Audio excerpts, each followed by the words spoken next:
Revanth Reddy next target ఏంటిదంటే next target private విద్యా సంస్థలు. ఫీజుల నియంత్రణకు రెడీ అవుతున్న సర్కార్.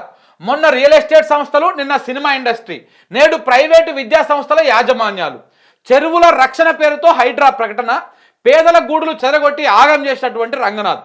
హైడ్రాతో పెద్దల్లో గుబులు, రియల్ ఎస్టేట్ వ్యాపారుల్లో అలజడుడు. మహారాష్ట్ర అసెంబ్లీ ఎన్నికల తర్వాత అంతా గప్ చుప్. సంధ్యా థియేటర్ ఎపిసోడ్ తోటి సినీ పెద్దలను దారిలోకి తెచ్చుకున్నాడు రేవంత్ సర్కారు. రాజతంత్రం అదే అంటున్న ప్రతిపక్షాలు. అటెన్షన్ డైవర్షన్ కోసమే చేసిందని విమర్శలు.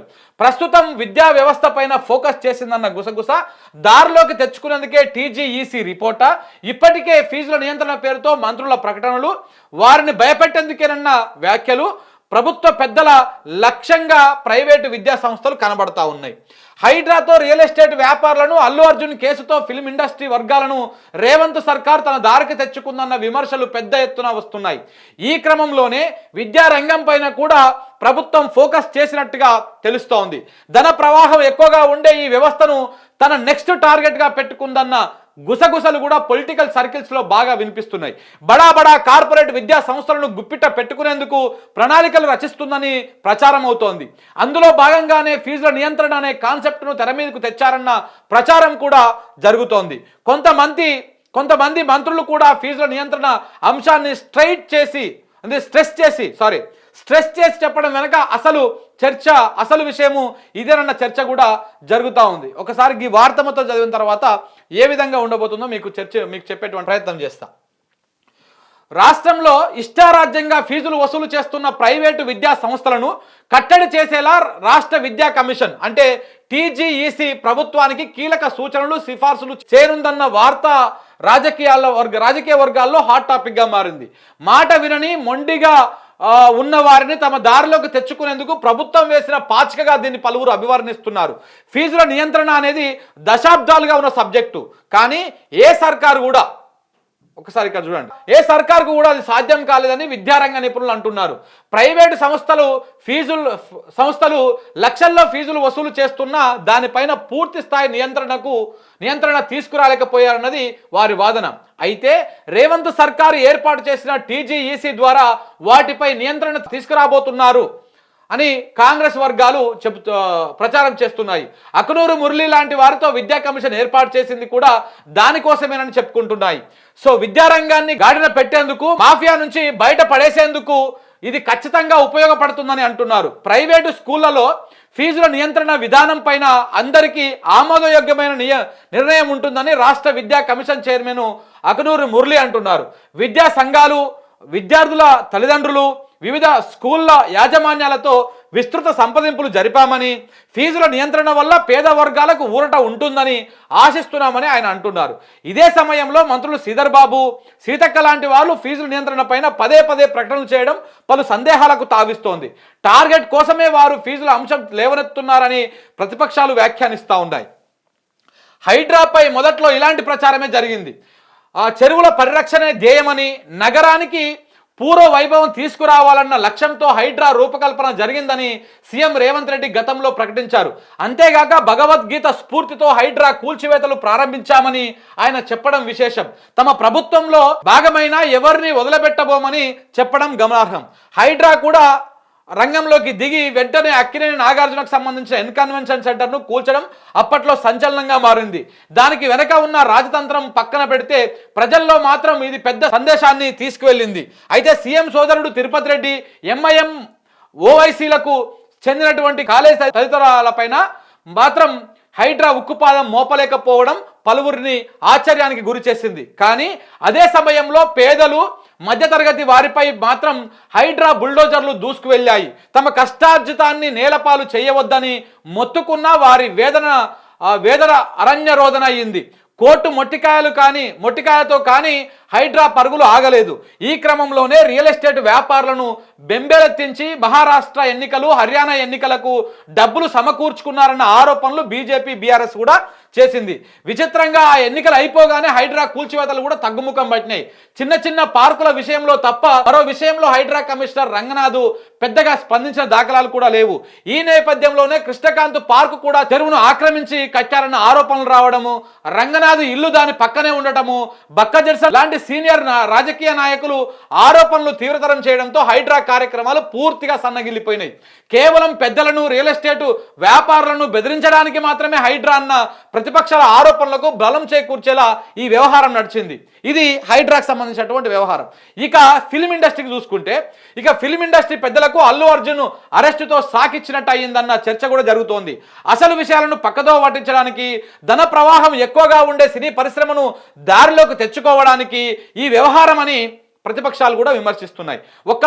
ఒక సంధ్యా థియేటర్ ఘటన యావత్తు తెలుగు చిత్ర పరిశ్రమను సీఎం రేవంత్ రెడ్డి ముందు మోకరిల్లేలా చేసిందని ఏకంగా సీనియర్ ప్రొడ్యూసర్ సురేష్ బాబు లాంటి వారు కామెంట్ చేయడమే దీనికి నిదర్శనమని ప్రతిపక్ష నేతలు అంటున్నారు. పుష్ప 2 ఫంక్షన్లో అల్లు అర్జున్ తన పేరు మర్చిపోయాడన్న కోపం కూడా కారణం కావచ్చని అంటున్నారు.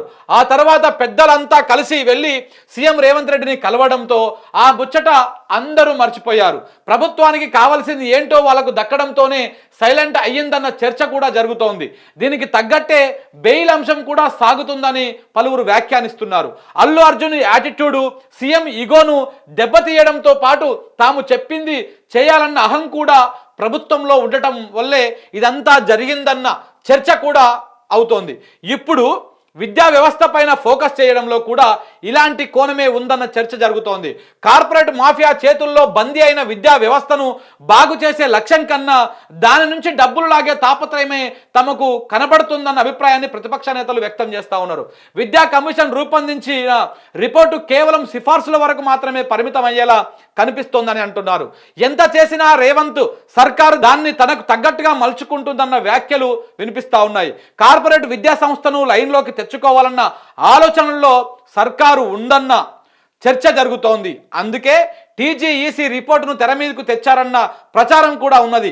వాళ్ళ ముక్కు పిండి వసూలు చేయడానికి ఇది ఉపయోగపడుతుందని ప్రభుత్వ పెద్దలు భావిస్తున్నట్టుగా విపక్షాలు ఆరోపిస్తూ ఉన్నాయి. ఇప్పుడు మీకు అర్థమైందా ఈ టార్గెట్ దేనికోసమో అర్థమైందా? సో ఇక్కడ ప్రయత్నం ఏంటంటే నిజంగా కూడా next target Revanth Reddy next target private విద్యా సంస్థలు. ఒకవేళ నిజంగానే కనుక వాళ్ళు చిత్తశుద్ధితో పనిచేస్తే ఈ ఆ విద్యా కమిషన్ ఉంది కదా, ఆ విద్యా కమిషన్ రిపోర్టుని కనుక సిఫార్సులను కనుక అమలు పరిస్తే నిజంగా పేదోడికి మంచి జరుగుతుంది. ఒకవేళ అది కనుక చేస్తే రేవంత్ రెడ్డిని ప్రజలు వేనూలతోటి పొగుడుతారు. దాంట్లో ఎలాంటి డౌట్ లేదు. 100% ఒకవేళ ఫీజుల నియంత్రణ ఇప్పుడు ఏ ప్రైవేట్ స్కూల్కి పోయినా ఎల్కేజీ యూకేజీ ఎక్కడ స్టార్ట్ చేసినా 1,00,000 పైన ఉన్నాయి ఫీజులు కార్పొరేట్ స్కూళ్ళు. ఇక ప్రైవేట్ అంటే చిన్న స్కూళ్ళు, కార్పొరేట్ కానటువంటి స్కూళ్ళు, ఏమంటారు అవి, అందులో సిబిఎస్ఈ ఇట్లాంటి స్కూళ్ళు కంటే కింద ఉన్నటువంటి వాళ్ళవి కొంత తక్కువగా ఉంటాయి. కానీ 1,00,000 పైన ఫీజులు ఉంటాయి ప్రైవేట్ స్కూళ్ళల్లో. ఒకవేళ నిజంగా కనుక ప్రభుత్వం చిత్తశుద్ధితోటి ఆ విద్యా కమిషన్ చిత్తశుద్ధితోటి పనిచేస్తే ఆ ఫీజుల నియంత్రణ అనేది నిజంగా అవుతుంది. ఫీజులు తగ్గిపోతాయి. పేద కుటుంబాలకు, మధ్యతరగతి కుటుంబాలకు కొంత చేయూతనిచ్చినట్టు అవుతుంది, మంచి చేసినట్టు అవుతుంది. కానీ ఇక్కడ ప్రభుత్వ చిత్తశుద్ధిని మనం అర్థం చేసుకోవాలి. ఇప్పటిదాకా వీళ్ళు అధికారంలోకి వచ్చి సంవత్సరం మీద 1 నెల గడిచింది, అంటే 1 ఇయర్ అయిపోయింది. ఇప్పటిదాకా తెలంగాణ రాష్ట్రానికి విద్యాశాఖ మంత్రే లేడు. విద్యాశాఖ మంత్రి లేనటువంటి పెట్టినటువంటి ఈ రాష్ట్ర ప్రభుత్వము ఈ ఫీజుల నియంత్రణ కోసము ఈ కమిషన్లు ఇచ్చినటువంటి రిపోర్టును సిఫార్సులను అమలు చేస్తుంటే మనం ఎట్లా నమ్మాలి? ఏ విధంగా నమ్మాలి? దీనికి బెస్ట్ ఎగ్జాంపుల్స్ మన కళ్ళ ముంగలనే కనపడతా ఉన్నాయి. ఇప్పుడు హైడ్రా తీసుకొచ్చారు. మనం ఇంతకు వార్తలో చదువుకున్నట్టుగా ఈ హైడ్రా దేనికి తీసుకొచ్చారు? రేవంత్ రెడ్డి గారు గతంలో మొన్నటిదాకా ఏం మాట్లాడారు హైడ్రా గురించి? హైడ్రాని తీసుకొచ్చి ఈ హైదరాబాద్ అంటేనే లేక్స్ ఆఫ్ సిటీ, చాలా సరస్సులు, కుంటలు, లేకులు ఇక్కడ ఉన్నాయి. సో కాబట్టి ఆ లేక్స్ని, ఆ చెరువులని కాపాడడం కోసం నేను హైడ్రాని తీసుకొచ్చిన, దాన్ని ఆక్రమించిన, దాన్ని బఫర్ జోన్లో ఉన్నా, దాన్ని ఎఫ్టీఎల్ పరిధిలో ఉన్నా, ఎంత పెద్దటి వాళ్ళైనా, అది ప్రభుత్వంలో ఉన్నటువంటి వాళ్ళైనా, ప్రతిపక్ష పార్టీలో ఉన్నటువంటి వాళ్ళైనా, బడా వ్యాపారవేత్తలైనా, ఎవరైనా సరే వాళ్ళ ఇండ్లని కానీ వాళ్ళ ఆ స్థిరాస్తులు ఏమైనా చెరువును కబ్జా చేసో చెరువు పరిధిలో ఉంటే 100% మేము వాటిని కూలగొడతాము, చెరువులను పరిరక్షిస్తాము అని చెప్పేసి హైడ్రా అనేటువంటి దాన్ని తీసుకొచ్చిండు. తీసుకొచ్చి నిజంగానే ఈ మాట చెప్పినప్పుడు, ఈ హైడ్రా అనేటువంటి మీద దేనికి తీసుకొస్తున్నామో చెప్పినప్పుడు, రేవంత్ రెడ్డి చెప్పినప్పుడు నిజంగా కూడా చాలామంది ప్రజలు ఆయనకు సపోర్ట్ చేసిరు. అరే మంచి కార్యక్రమమే కదా, చేయొచ్చులే అని అనుకున్నా. అంటే చేస్తే మంచిదే కదా, చెరువులను వీటిని కాపాడితే మంచిగానే ఉంటుంది కదా. ఎందుకంటే వర్షాలు వచ్చినప్పుడు మనం హైదరాబాద్ ఆడిడ మునిగిపోయేది మనం చూస్తూనే ఉంటాం. సో కాబట్టి మంచి కార్యక్రమమే కదా అని సపోర్ట్ చేశారు. కానీ ఎన్ని చెరువులు కాపాడిండో ఇప్పటిదాకా ఏవో లెక్కలేదు, పత్రం లేదు. ఆ రంగనాథ్ కూడా అర్థం కాదు. ఇప్పుడు కూలగొట్టి రంగం సరిపోదు కదా, నువ్వు చెరువులో ఉన్న ఇల్లు అని పోయి కూలగొట్టినావు, పేదోళ్ళ ఇల్లు అన్నీ కూలగొట్టి వచ్చి ఆడ చెత్త చెదరం అట్టనే వదిలిపెట్టి వస్తే ఇప్పుడు ఆ చెరువు ఎట్లా దాన్ని కాపాడినట్టు అవుతుంది? ఆ చెత్త తీస్తుంది, అది కూడా అంటే మళ్ళీ కూలగొట్టించుకున్నటువంటి వాళ్ళ బాధ్యతనంట. ఎవరైతే ఆ ఇల్లులు కట్టుకున్నారో వాళ్ళే ఆ చెత్త ఆ శిథిలాలను తీసేయాలంట. ఆ రకమైనటువంటి పరిస్థితి కనపడతా ఉంది. వీళ్ళు చెప్పినటువంటి మాట ఏంది? చెరువులను కాపాడుతాము, లేక్స్ని కాపాడుతాము, కుంటలను కాపాడుతాము, దాని పరిధిలో ఎవరు ఉన్నా అన్నీ కూలగొడతామని చెప్పేసి హైడ్రాని తీసుకొచ్చారు. దాంట్లో భాగంగా దాన్ని ప్రచారం కల్పించడం కోసము ఈయన ఎన్ కన్వెన్షన్ ఏదైతే ఉందో ఈ ఎన్ కన్వెన్షన్ని కూలగొట్టేసి పెద్ద చర్చ తీసుకొచ్చారు. నాగార్జున కదా సినిమా స్టార్ కదా, ఆయన ఎన్ కన్వెన్షన్ కూలగొడితే బాగా పబ్లిసిటీ వస్తుంది, ప్రచారం బాగా వస్తుంది. సో దాంతో ఆయన ఎన్ కన్వెన్షన్ కూలగొట్టంగానే రియల్ ఎస్టేట్ రంగంలో ఒక రకమైనటువంటి గుబులు వచ్చింది. దాంతోపాటు ఇటు పేద వర్గాల్లో కూడా భయం ఏర్పడింది. అసలు హైడ్రాకి ప్రచారం కల్పించడం కోసం ఎన్ కన్వెన్షన్ చాలా ఉపయోగపడ్డదని చెప్పవాలి. సో అట్లా ఎన్ కన్వెన్షన్ కూలగొట్టంగానే హైడ్రా మీద బాగా చర్చ అయింది. అదే ఊపులో ఇక రేవంత్ రెడ్డి గారు మీటింగ్ పెట్టా కానీ హైడ్రా ఆపేదే లేదు అని చెప్పిండు. ఎట్టి పరిస్థితుల్లో ఆపను, హైదరాబాద్లో ఉన్న అన్ని చెరువులను నేను కాపాడుతా అని చెప్పిండు. నిజంగా ప్రజలు కూడా నిజమే కాపాడుతాడు కావచ్చు అని అనుకున్నారు. కానీ సీన్ కట్ చేస్తే ఏమైంది? ఏ చెరువును కాపాడిండో, ఎక్కడ కాపాడిండో, దేన్ని చేసిండో ఎవరికి తెలియదు. చివరికి పేదోళ్ళ ఇండ్ల మీదకి పోయింది బుల్డోజర్, హైడ్రా బుల్డోజర్. పేద మధ్యతరగతి వాళ్ళ ఇండ్ల మీదకి పోయింది. వాళ్ళ ఇండ్ల మీదకి పోయి చివరికి పేదోళ్ళ గూళ్ళను కూలగొట్టింది, బస్తీవాసుల ఇండ్లను కూలగొట్టింది, చిన్న చిన్న గుడిసెలు వేసుకున్నటువంటి వాళ్ళ గుడిసెలను కూలగొట్టింది, రేకులు వేసుకొని జీవనం సాగిస్తున్నటువంటి వాళ్ళ పేదలను రోడ్డు పాలు చేసింది, వాళ్ళ బతుకులను బుగ్గిపాలు చేసింది. తినే తిండి కంచంలో కూడా ఈ హైడ్రా పోయి మన్ను పోసింది. చిన్నపిల్లల పుస్తకాలు తీసుకోకుండా కూడా ఆగం చేసింది. ఇన్ని రకాలుగా ఇబ్బందులకు గురి చేసి చివరికి హైడ్రా ఎక్కడ ఆగిపోయిందయ్యా అంటే తిరుపతి రెడ్డి, రేవంత్ రెడ్డి సోదరుడు ఉన్నాడు కదా తిరుపతి రెడ్డి, దానికంటే ముందు పట్నం మహేందర్ రెడ్డి ఆయన ఫామ్ హౌస్ మొత్తము అక్కడెక్కడ మన గండిపేట మధ్యలోనే ఉంటుంది, ఉస్మాన్ సాగర్ హిమాయత్ సాగర్ మధ్యలోనే పట్నం మహేందర్ రెడ్డిది ఆడనే ఉంటుంది. గుత్తా సుఖేందర్ రెడ్డి ఆయనకు సంబంధించినటువంటి బిల్డింగ్లు ఆడనే ఉంటాయి. V6 వివేకు ఆయన ఫామ్ హౌస్ కూడా ఇదే FTL పరిధిలో బఫర్ జోన్లో ఉంటాయి. సో ఇట్లా ఇవన్నీ కూడా బయటకు వచ్చేసినాయి. ఇవన్నీ కూడా తిరుపతి రెడ్డి ఇల్లు అయితే స్వయంగా అందులోనే ఉంటుంది. తిరుపతి రెడ్డి ఇంటికి నోటీసులు కూడా అంటించారు.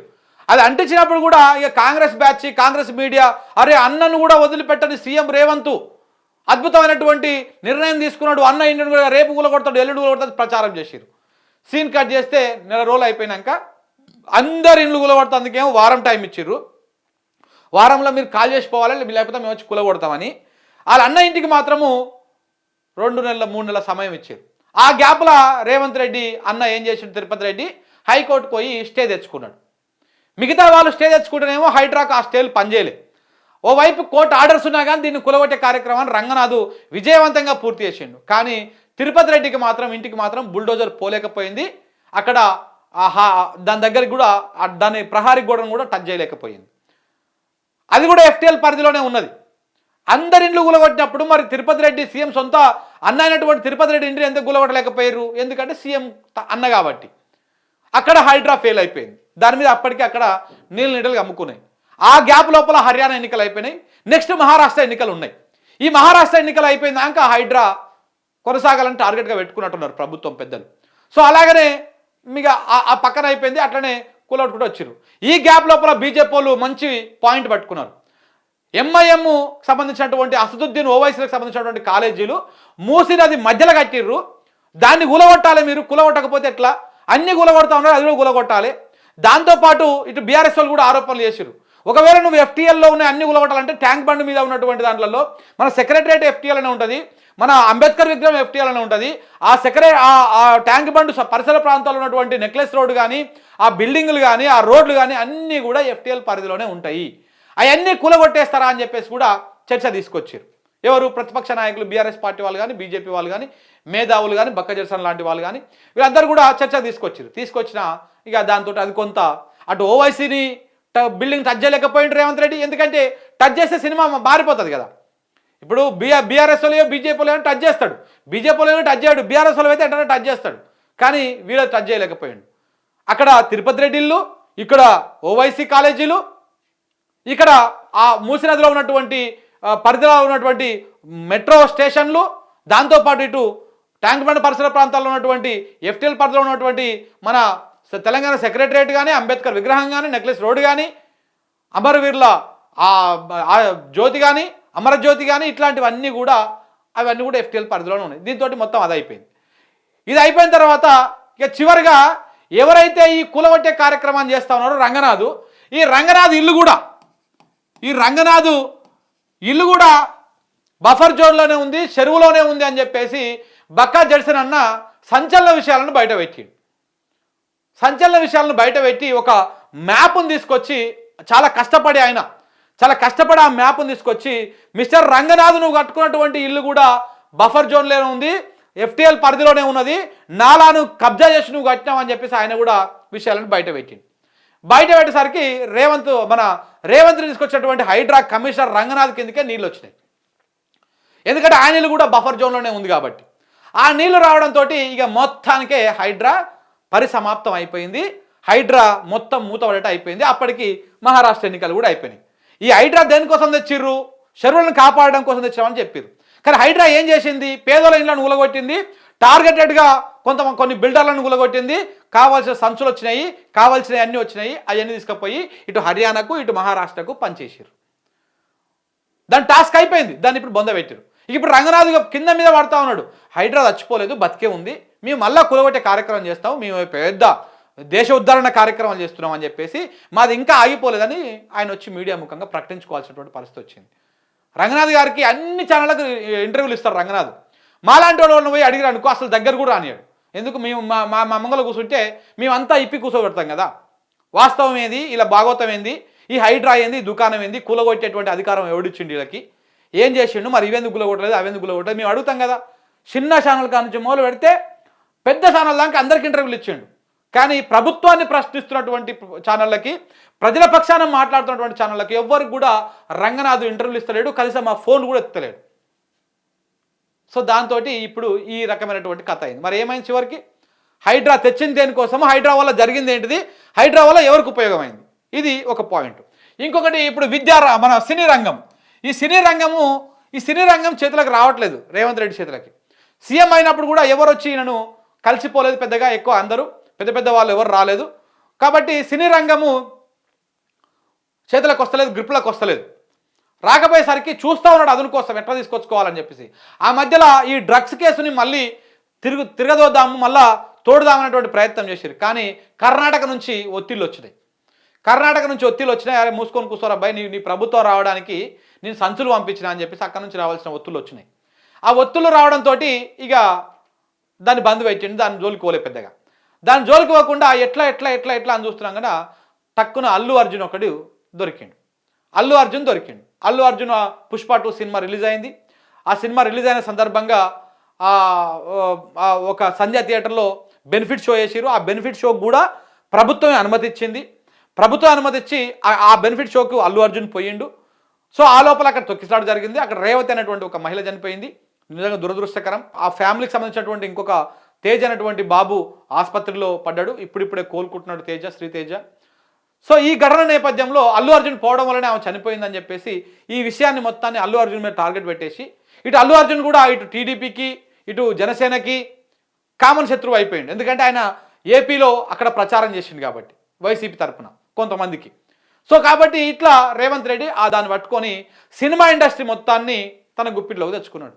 అల్లు అర్జున్ విషయంలో ఆయన అరెస్ట్ చేయించి జైల్లో పెట్టించి బెయిల్ వచ్చినా కానీ ఒక రాత్రి మొత్తం అందులో జైల్లో పెట్టి అంతా చేసి ఆయనని బయటకు వచ్చినాక కూడా టార్గెటెడ్గా వీళ్ళ మీడియాలో ప్రచారం చేపించి ఇదంతా చేసి ఢిల్లీకి ఈయన కూర్చొని ఆయన ఏమైనా తోపా తురుమా అని చెప్పేసి మాట్లాడి, అదే కాకుండా అసెంబ్లీలో మాట్లాడి ఇవన్నీ చేసి చర్చ అంతా తీసుకొచ్చి చివరికి సినీ రంగాన్ని మొత్తాన్ని తన గుప్పిట్లోకి తెచ్చుకోవడం కోసం, తన దగ్గర మోకరిల్లడం కోసం చివరికి కమాండ్ కంట్రోల్ రూమ్లో హైదరాబాద్ మన బంజారాహిల్స్లో ఉన్నటువంటి హైదరాబాద్ మన పోలీస్ కమాండ్ కంట్రోల్ రూమ్లో సినీ పెద్దలందరితో మీటింగ్ పెట్టుకొని సాల్వాలు కప్పించుకున్నాడు. ఈ విధంగా దారిలోకి తెచ్చుకున్నాడు. ఈ విధంగా దారిలోకి తెచ్చుకొని ఇప్పుడు ఏదో బెనిఫిట్ షోలు రద్దు అవి అది చేసిండు. సేమ్ ఇట్లనే ఇప్పుడు విద్యారంగం మీద కూడా మీరు టార్గెట్ పెడతా ఉన్నారు. ఫీజుల నియంత్రణ కోసం తప్పలేదు, 100% పెట్టాల్సిందే, నియంత్రణ చేయాల్సిందే. కానీ ఇది నియంత్రణ సక్రమం వైపు పోతే మంచిగా ఉంటుంది. కానీ హైడ్రాలో ఎట్లయితే మీరు చెప్పింది ఒకటి చేసింది ఒకటి లెక్క, సినీ రంగం మీద మీరు చెప్పేది ఒకటి చేసింది ఒకటి లెక్క, అలాగనే విద్యారంగం మీద కూడా మీరు ఫీజుల నియంత్రణ చెప్పేసి ప్రైవేటు విద్యా సంస్థల యాజమాన్యాలకు వెళ్ళి వసూళ్లు చేసుకుంటారా, మూటలు తెచ్చుకుంటారా, ఏం తెచ్చుకుంటారు అనేటువంటి అనుమానాలు ఇటు ప్రతిపక్ష నాయకుల వాళ్ళ నుంచే కాదు ఇటు ప్రజల నుంచి కూడా వస్తూ ఉన్నాయి. విద్యారంగం మీద ఈ ఫోకస్ అంతా దేనికోసం? మీరు మహిళా కమిషన్ అని ఒక ఆమె ఉంటుంది మన దగ్గర మేడం. ఆ మేడం గారు మహిళలకు సంబంధించినటువంటి అంశాల మీద పెద్దగా ఎక్కడ రెస్పాండ్ కాదు, ప్రతిపక్షపు నాయకుల మీద రెస్పాండ్ అవుతారు వారు గౌరవులు. సో కాబట్టి వాళ్ళు పొద్దుగా లేచి విద్యా సంస్థల మీదకి పోతూ ఉంటారు. నిజంగా కూడా వాళ్ళు పోవడానికి మనం తప్పట్టం, కానీ ఎందుకు పదేగా పోతూ ఉన్నారని డాట్ వస్తుంది, అక్కడ ఒక అనుమానం వస్తుంది. అది కూడా శ్రీ చైతన్య, నారాయణ, పెద్ద కార్పొరేట్ విద్యా సంస్థల మీదకి మాత్రమే పోతూ ఉంటారు. వాళ్ళు అక్కడికి పోయి వాళ్ళు చేస్తూ ఉంటారు. ఆమె పోయి చేసిన దాన్ని బేసిక్గా నార్మల్గా చేయొచ్చు, కానీ వెనక ఒక కెమెరా పోతూ ఉంటుంది, ముంగల్కెళ్ళి ఒక కెమెరా వస్తూ ఉంటుంది, ఈమె మాట్లాడేది మొత్తం లైవ్లో పోతూ ఉంటుంది. ఇవన్నీ కూడా ప్రచారం అవుతూ ఉంటుంది. దాంట్లో లక్షల కొన్ని YouTube channel, paid YouTube channels ఉంటాయి, వాళ్ళకు అది ఫ్రీగా రా ఫైల్ ఇచ్చేస్తూ ఉంటారు, వాళ్ళు దాన్ని టెలికాస్ట్ చేస్తూ ఉంటారు. దాంతో కావాల్సింది ఉంటుంది అవుతుంది. మరి దానివల్ల ఎవరికి ఉపయోగం అవుతా ఉంది, ఏ రకమైనటువంటి ఉపయోగం అవుతా ఉంది? ఆ వీడియో అక్కడికి వచ్చిన తర్వాత ఏమన్నా చేతులు మారుతూ ఉందా, వ్యవహారం ఏమవుతా ఉంది? ఈ అన్నిటి మీద కూడా ప్రజలకు అనుమానాలు ఉన్నాయి, నిజంగానే ఉన్నాయి. ఒక మహిళా కమిషన్ మీద మనం ఏం ఆరోపణలు చేయట్లేదు, కానీ ఆమె పదే పోవడం వెనకాల ఉన్నటువంటి ఉద్దేశం ఏంటి అనేది కూడా నివృత్తి చేయాల్సినటువంటి అవసరం వాళ్ళ మీద ఉంటుంది. సో కాబట్టి ఇవన్నీ కూడా దేనికోసం జరుగుతూ ఉన్నది ఒక చర్చ అవుతుంది. సేమ్ అట్లనే ఇప్పుడు విద్యా సంస్థల మీద కూడా, ప్రైవేటు విద్యా సంస్థల మీద కూడా ఇది అవుతున్నప్పుడు నిజంగా ఫీజుల నియంత్రణ జరిగితే బాగానే ఉంటుంది, కానీ ఫీజుల నియంత్రణ పేరుతోటి వేరే రకమైనటువంటి లాభాలు, ఆర్థికపరమైనటువంటి లాభాలు జరిగితే ఇటు పేదలు నష్టపోతారు, అటు కావాల్సినటువంటి వాళ్ళ ఆదాయం వస్తుంది. ఇటు పేదలు నష్టపోతే వాళ్ళకేంటి?